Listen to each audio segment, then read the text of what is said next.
ഇപ്പൊ ട്രെൻഡിങ് ആയിട്ട് നിൽക്കുന്ന മോഹൻലാലിന്റെ ചാട്ടം ആ ജനലിനിടയിലുള്ള വയ്യ അപ്പോഴൊക്കെ വയ്യ. അതൊക്കെ ചാടും. അതെന്ന് വെച്ചാൽ പുള്ളി ഇതിനകത്ത് പ്രാന്താണ്, പാഷനാണ് ആക്ടിങ്, അതിനപ്പുറം ഒന്നുമില്ല. പുള്ളി ഇങ്ങനെ ചാടിയത് വയ്യാതിരുന്ന് മരുന്ന് കഴിച്ചാണ് ആക്ഷൻ പറഞ്ഞ് നമ്മളങ്ങ് ചെയ്തത് അത് ഒത്തു എന്നാ പറയത്തുള്ളൂ സംഭവം.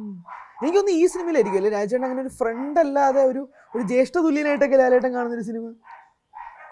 അത് അതല്ല, ഞാൻ മോഹൻലാലോട്ട് അഭിനയിച്ചിട്ട് വേറെ സംഭവമുണ്ട്. 10 കൊല്ലമായി. അറബി ഒട്ടകത്തിന് ശേഷം ഞങ്ങൾ തമ്മിൽ ഒരു പടം ചെയ്തിട്ടില്ല.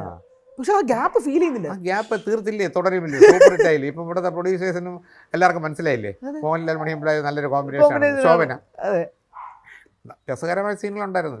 മോഹൻലാലും ഞാനും ശോഭനയായിട്ടുള്ള, മോഹൻലാലും ശോഭനയും ഞാനും ശോഭനയും മോഹൻലാൽ ശോഭനയുള്ള സീൻസ് ഉണ്ടായിരുന്നു. പക്ഷേ പടം എഡിറ്റ് ചെയ്ത് വന്നപ്പോഴത്തേക്കും 3.5 മണിക്കൂർ കൂടുതലുണ്ടായിരുന്നു. അത് അവസാനം ഡയറക്ടറും രഞ്ജിത്തും ഒക്കെ എല്ലാം ട്രിം ചെയ്താണ് നിങ്ങളുടെ മുമ്പിൽ വന്നിരിക്കുന്ന ഈ വർഷം മുതൽ. 3.5 ഭാഗങ്ങളുണ്ട്, കാണാത്ത ഭാഗങ്ങളും ഉണ്ട്. പക്ഷെ അത് എല്ലാം ഇടാൻ പറ്റില്ല. ഒരു പെൺകുട്ടി ഭരതനാട്യം കളിക്കുന്നു, നന്നായിരിക്കും, നമ്മൾ കൈ അടിക്കുന്നു 5 മിനിറ്റ്. ആ കുട്ടി ഭരതനാട്യം നന്നായിരിക്കുന്നു വെച്ചിട്ട് 12 മണിക്കൂർ ഒന്ന് കളിക്കാൻ നമ്മൾ ഇറങ്ങിപ്പോകും. അത് ഒന്നത് ആൾക്കാർക്ക് ക്ഷമയില്ല, സമയമില്ല. നിങ്ങൾ ആലോചിച്ച് നോക്കുക, പണ്ടൊരു 3 മിനിറ്റ് ട്രെയിലർ കാണാൻ ആൾക്കാർ 5 പ്രാവശ്യം കാണും. ഇപ്പം ഈ ഇൻസ്റ്റാഗ്രാം വന്നതോടി ഇവർക്ക് 50 സെക്കൻഡ്, 1 മിനിറ്റിനപ്പുറം ഒരു ട്രെയിലർ ഓടില്ല. ചെറിയ ചെറിയ സാധനങ്ങളാണ് പോകുന്നത്. അപ്പോൾ ആൾക്കാർക്ക് അത്രയും പേഷ്യൻസ് ഇല്ല ഒരു 3 മിനിറ്റൊക്കെ കാണാനൊക്കെ. അപ്പോൾ നമ്മൾ 4.5 മണിക്കൂർ പടവുമായിട്ട് പോയാലോ.